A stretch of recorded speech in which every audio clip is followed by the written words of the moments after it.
चलिए शुरू करते हैं आरआरबी एलपी का जो आपका एग्ज़ाम है नवंबर में, उसका प्रीवियस ईयर क्वेश्चन जो कि आज तक हुआ है और जो भी मैंने पढ़ाया है अभी तक, जैसे बायोलॉजी और मैंने फिजिक्स पढ़ाया है, उसमें से क्वेश्चन जितना भी है आपका मैंने मॉक टेस्ट करवाया, ऑनलाइन पढ़ाया, देखिएगा इसमें आपका कितना क्वेश्चन मिलता है। केमिस्ट्री का जो मिलेगा वो भी याद रखिएगा कि जब केमिस्ट्री का इसमें मिलेगा तो जो मैं पढ़ाऊंगा ना उसमें भी ये क्वेश्चन रहेंगे। तो याद रखिएगा प्रीवियस ईयर क्वेश्चन कहीं और से नहीं पूछता, यही सब चैप्टर से पूछता है। तो आप विश्वास करके तैयारी करें और आगे बढ़ें, आपका रिजल्ट होगा, ये जान लीजिए। तो चलिए अब दिखाते हैं जो क्वेश्चन मैंने पढ़ाया। आपको बहुत सारा क्वेश्चन मिलेगा जो कि आप पढ़े होंगे मॉक टेस्ट ऑनलाइन में। नहीं विश्वास तो चलिए चलते हैं नीचे। और अभी थोड़ा सा दीपावली है, इसलिए बाहरी आवाज़ या माइक के कारण थोड़ा सा कम वीडियो आ रहा है, इसके लिए हम क्षमा चाहते हैं। आपका जो है फेस्टिवल के बाद से कंटिन्यू हो जाएगा और लगातार हो जाएगा, है ना। तो चलिए तैयारी शुरू करते हैं और फर्स्ट पढ़ेंगे ऑनलाइनर है। इसमें बस याद दिलवाऊंगा कि ये क्वेश्चन मैंने पढ़ाया है।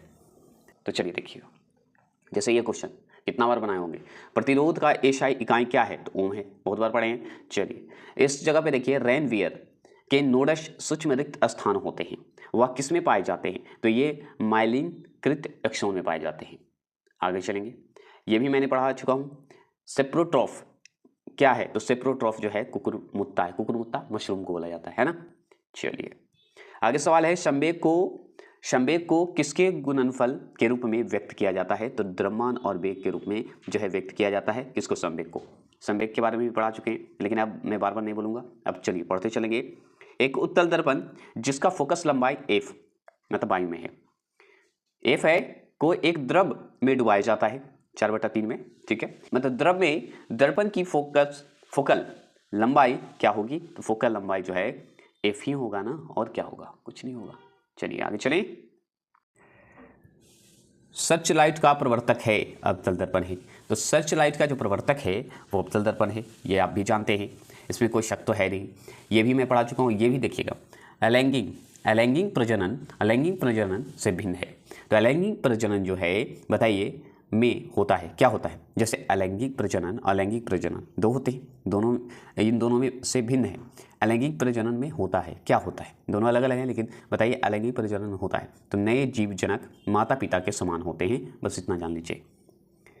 आपसे पूछेगा एक परमाणु के न्यूट्रॉनों की संख्या किसके बराबर होती है, तो द्रव्यमान संख्या परमाणु संख्या के बराबर होती है। जब केमिस्ट्री शुरू करूंगा तो उसमें मैं धातु से शुरू करने जा रहा हूँ, धातु या आवर्त सारणी से शुरू करूंगा चैप्टर, और आपको अंत करूंगा जाके अधातु और अजय में, जो इंपॉर्टेंट टॉपिक है, जो कि 2 दिन में खत्म हो जाएगा, सिर्फ मॉक टेस्ट। तो तैयार रहिएगा, ठीक है। ये क्वेश्चन देखिए, ऑक्टोबस बोलते हैं इसे, ऑक्टोबस वर्गीकरण के न्यूलैंड्स लॉ में कौन सा अंतिम तत्व होता है, तो थ्योरियम इसका अंतिम तत्व होता है, ठीक है। केमिस्ट्री से जरूरी है करवाना, मैं करवा दूंगा, बस आप क्वेश्चन देखिए, जो भी मैं पढ़ा रहा हूँ कोई अलग नहीं पढ़ा रहा हूँ। किस अभिक्रिया द्वारा उच्च प्रतिक्रिया वाली धातुओं का निष्कासन होता है, तो वो होता है इलेक्ट्रोलिसिस के द्वारा होता है। तो इलेक्ट्रोलिसिस के द्वारा होता है, याद रखिएगा, इलेक्ट्रोलिसिस अभिक्रिया द्वारा होता है, समझ गए। आगे देखिए, जब एक परिपथ में कई प्रतिरोध श्रृंखला में जुड़े हुए होते हैं तो करंट का मान कितना होगा, एक ही रहता, कोई चेंज नहीं होता है, एक ही रहेगा। ये देखिए NH4 है, ब्रैकेट में है, 2 है, SO4 है, कि एक अणु में कितने परमाणु होते हैं, तो आप जान लीजिए 15 होते हैं, ठीक है। वन लाइनर मैं बस बताने के लिए कि आप जो क्वेश्चन तैयारी कर रहे हैं आप गलत ट्रैक पे नहीं है, सही ट्रैक पे हैं, आप बस करते रहें, फॉलो करें, क्वेश्चन बहुत मिलेगा। जैसे देखिए, मेंडलीव के आवर्त सारणी में तत्वों के गुणों को उनके किस द्रव्यमान की अवधि स्वभाव माना जाता है, आवधिक स्वभाव माना जाता है, तो ये परमाणु द्रव्यमान का माना जाता है। मतलब समझ गए। आवर्त सारणी का मॉक टेस्ट मैं जल्द ला रहा हूँ, तैयार रहेंगे, क्योंकि केमिस्ट्री से भी बहुत सारा क्वेश्चन पूछता है। देखिए ये सब पढ़ चुके हैं खेल खेल में। लाल चीटियों में कौन सा अम्ल उपस्थित होता है, फॉर्मिक अम्ल होते हैं।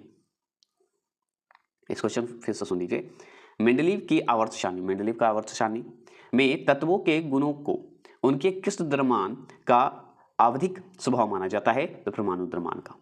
अब लाल चीटियों में कौन सा अम्ल उपस्थित होते हैं, तो फॉर्मिक अम्ल उपस्थित होते हैं। देखिए नकारात्मक त्वरण मतलब नेगेटिविटी है ना, तो नकारात्मक त्वरण किसकी दिशा में विपरीत होती है, तो वेग में विपरीत होती है। अब बताइए, ये सब तो खेल खेल में आपको याद होगा कि पीर पंजाल रेलवे सुरंग कहाँ स्थित है, तो जम्मू कश्मीर में स्थित है। पानी को ब्लीचिंग पाउडर में मिलाने से या मिलाने पर कौन सी गैस निकलती है? तो क्लोरीन निकलती है, बहुत अच्छे से जानते हैं। ठीक है, ब्लीचिंग पानी के ब्लीचिंग पाउडर में अगर मिलाने से अगर कौन सा गैस निकलेगा तो हम बताएंगे क्लोरीन निकलता है। ठीक है, आगे है कि दी एसोसिएशन ऑफ स्मॉल बॉम्ब्स, क्या है? बॉम्ब्स। पुस्तक के लेखक कौन है? तो चेतन भगत जी हैं। किस उत्पादन के मूल्य में वृद्धि होने के परिणाम स्वरूप कई उत्पादों के मूल्य में वृद्धि होगी जिसका परिणाम मुद्रास्फीति होगा? तो वो है पेट्रोलियम। देखिए सारा क्वेश्चन मैं पढ़ा चुका हूँ। अगर और भी क्वेश्चन देखिए ज्योग्राफी से लेके आप जितने भी एसएसटी का जो भी पैटर्न है वो आपको तो 100% मैं पढ़ा चुका हूँ। बस बचा है केमिस्ट्री का जो कि नहीं पढ़ा हूँ, विविध प्रश्न नहीं पढ़ा हूँ, पढ़ा दूंगा। किस संवैधानिक कानून के माध्यम से भारत पाकिस्तान 2 स्वतंत्र राष्ट्रों में विभाजित किए गए थे? अब बताइए, ऐसे क्वेश्चन पूछेगा तो जवाब नहीं दीजिएगा क्योंकि आज़ाद कब हुआ? 1947 में, मतलब दोनों अलग हुए थे, स्वतंत्र हो गए थे। तो भारतीय स्वतंत्रता अधिनियम 1947, बस इतना ही ध्यान रखना है। ठीक है, अब देखिए क्वेश्चन अपने ढंग से बनाता है, बस आपको लॉजिक लगाना है। पढ़े हुए तो सब हैं आप लोग। देखिएगा, चिंतावान उपन्यास जो है हाफ ऑफ बट आई से के लेखक कौन है? तो अनिल मेनन है। फिर से कर देता हूँ, जैसे देखिए चिंतावान उपन्यास हाफ ऑफ बट आई से जो है लेखक कौन है? तो अनिल मेनन। जो पहला जो एलपी का जो हुआ था 9/8/2018 पहला शिफ्ट वो खत्म, दूसरा शिफ्ट का देखिए। तो बताइए, ये क्वेश्चन नहीं पढ़े आप कि केरोसिन तेल में कौन सी धातु संग्रहित होती है? सोडियम होती है, बताइए। अच्छा, ये क्वेश्चन नहीं पढ़े, खाद्य पदार्थों में दुर्गंध आने का मुख्य कारण वसा और तेलों का क्या है? ऑक्सीकरण है ना, दुर्गंध आता है जिसके कारण। अच्छा, ये क्वेश्चन बताइए, धातु अम्लों के साथ अभिक्रिया द्वारा उत्पन्न करती है लवण और हाइड्रोजन। अगर नहीं पढ़े हैं तो केमिस्ट्री जो मैं पढ़ाने जा रहा हूँ आपसे मॉक टेस्ट करवाने जा रहा हूँ, तैयार रहें और फटाफट रहें। सिर्फ मॉक टेस्ट करवाऊंगा क्योंकि अब टाइम है नहीं, ऑनलाइन है, बाद में पढ़ा दूंगा। जिनका जो है शुरुआत से एग्जाम होगा जैसे तो करवा दूंगा, उनका तो करवाऊंगा ही, लेकिन आप अभी मॉक टेस्ट ले लीजिए। अब देखिए उसी शिफ्ट का है, ठीक है, सेकंड शिफ्ट का ही है। ठीक है, किसने रासायनिक संयोजन के 2 महत्वपूर्ण नियमों की स्थापना करके रासायनिक विज्ञान की नींव रखी थी? तो उनका नाम बता सकते हैं? तो हाँ बताइए, एंटोइन एल लेवोइजियर नाम है, लेवोइजियर। ये जरूर ध्यान रखिए, रासायनिक विज्ञान की नींव रखी थी। ठीक है, मतलब किसने रासायनिक संयोजन के 2 महत्वपूर्ण नियमों की स्थापना करके रासायनिक विज्ञान की नींव रखी? तो वो रखने वाले एंटोइन एल लेवोइजियर है, पूरा नाम है इनका। ठीक है, तो हो सकता है ये दे दे कि लेवोइजियर है। ठीक है, कुछ भी दे सकता है, तो आपको ध्यान रखना है। कौन सी गैस बायोगैस जो है संयंत्र में उत्पन्न नहीं होती है? तो वो होता है CO। याद रखिएगा, CO, बस याद करते चलेंगे। बढ़ते भ्रूण के लिए पोषक उत्तक का कार्य करता है कौन? एंडोस्पर्म। ये सब पढ़ चुके हैं, एंडोस्पर्म। अब एंडोस्पर्म का हिंदी बताइए, इतना बार मुक टेस्ट करवाएं मुझे बताना नहीं पड़ा है ना। चलिए 5 ms की गति से गतिशील 22 किग्रा वजन वाले वस्तु की गति ऊर्जा कितनी होगी? तो वो होगा 275 जूल हो जाएगा, जे हो जाएगा। ठीक है, सिर्फ ऑनलाइन में पढ़ा रहा हूँ और फास्ट चला रहा हूँ इसलिए क्योंकि बाहर माइक की वजह से वीडियो नहीं बन पा रहा है। तो मैं चाह रहा हूँ कि अभी जो भी बन रहा है बनाइए, जहाँ पे नहीं समझ में आएगा मैं बाद में एक्स्ट्रा महामैराथन वीडियो बना के आपको दे दूंगा जिसमें डिटेल के साथ बता दूंगा। ठीक है, लेकिन अभी ऑनलाइन है और देखिए अभी जरूरी है, इंपॉर्टेंट है, बस इसके लिए मैं जल्दी कर रहा हूँ। क्लोरीन गैस का उपयोग किसके निर्माण में किया जाता है? तो ब्लीचिंग पाउडर में किया जाता है। ठीक है, यदि आप एक दर्पण में देखते हैं और पाते हैं कि छवि मतलब आपका प्रवर्तक आपसे छोटा है तो दर्पण का प्रकार बताइए? तो उत्तल दर्पण। ये सब मैं पढ़ा चुका हूँ, मॉक टेस्ट भी करवाया हूँ, बार बार मैं बोल रहा हूँ, नहीं देखे जाकर देख लीजिएगा प्लीज़, रिक्वेस्ट है। क्वेश्चन आएगा, बहुत आएगा, ज़्यादा आएगा, जो भी साइंस का मैं पढ़ाया हूँ। एक पौधे के तने या जड़ का घेरा किस कारण बढ़ता है? बताइए, तना हो या जड़ हो, उसका घेरा किस कारण बढ़ता है? तो लेटरल लिखा हुआ लेटरल मेरिस्टेम के कारण होता है। ठीक है, बढ़ता है।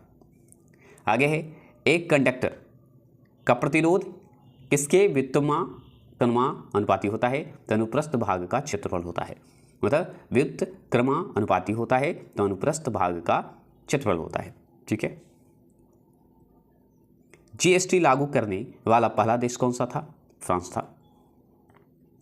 कंठो उपनिषद बोला जाता, कंठो उपनिषद के नचिकेता नामक एक किशोर और देवता के बीच हुए बातचीत दर्ज है। कौन सा देवता नचिकेता के बात कर रहा है? तो भगवान यम जी बात कर रहे हैं। बस ऐसे ही क्वेश्चन पूछता है। उड़ीसा को अधिकतर किसके कारण प्राकृतिक आपदाओं का सामना करना पड़ता है? तो चक्रवात का। 20.0 मतलब cm की वक्रता की त्रिज्या वाले एक अवतल दर्पण की फोकस दूरी होगी कितना? ये 20 है, cm है, तो ये हो जाएगा 10 cm। ठीक है, फोकस दूरी पूछेगा तो। यदि क्रिप्टॉन की परमाणु संख्या 36 है, मतलब 36 है, तो उसकी इलेक्ट्रॉनिक विन्यास होगी कितना होगा? 2, 8, 18, 8 होगा। ये मैं ऑनलाइन में पढ़ा दूंगा, लेकिन अभी चलते हैं। दादा साहेब फाल्के पुरस्कार किस क्षेत्र में महत्वपूर्ण सार्वजनिक उपलब्धि के लिए दिया जाता है? तो फिल्म के लिए। थायरॉक्सिन के संश्लेषण के लिए आवश्यक है आयोडीन आवश्यक है। 4.0 किलोग्राम की एक वस्तु स्थिर स्थिति में है, निरंतर बल लागू होने पर निरंतर आप लगातार मतलब मान लीजिए बल लगा रहे हैं, यह 5 मीटर प्रति सेकंड की गति प्राप्त करती है। बल द्वारा किया गया कार्य होगा क्या? 50 जूल होगा। ठीक है, आपसे पूछेगा सेल्सियस के केल्विन पैमाने पर तापमान को बदलने के लिए क्या करना होगा? तो दिए गए तापमान में 273 जोड़ेंगे। कितना जोड़ेंगे? 273। तो अभी इतना ही रखते हैं, फिर माइक बजने लगा है तो थोड़ा सा दिक्कत होगा, मुझे भी दिक्कत होगी। तो चलिए, अभी मतलब कॉपीराइट का आ जाता है ना, इसलिए। तो चलिए, आज के लिए इतना ही रखते हैं। जल्द मैं रात में भी इस वीडियो को अपलोड कर दूंगा। अभी के लिए इतना ही। लाइक करके सब्सक्राइब करके बताएं कि क्या आपको इस क्वेश्चन में कुछ मिला जो मैं पढ़ा रहा हूँ, और इसमें केमिस्ट्री को छोड़कर, क्योंकि केमिस्ट्री मैंने अभी नहीं पढ़ाया। तो चलिए, जय हिंद, जय भारत।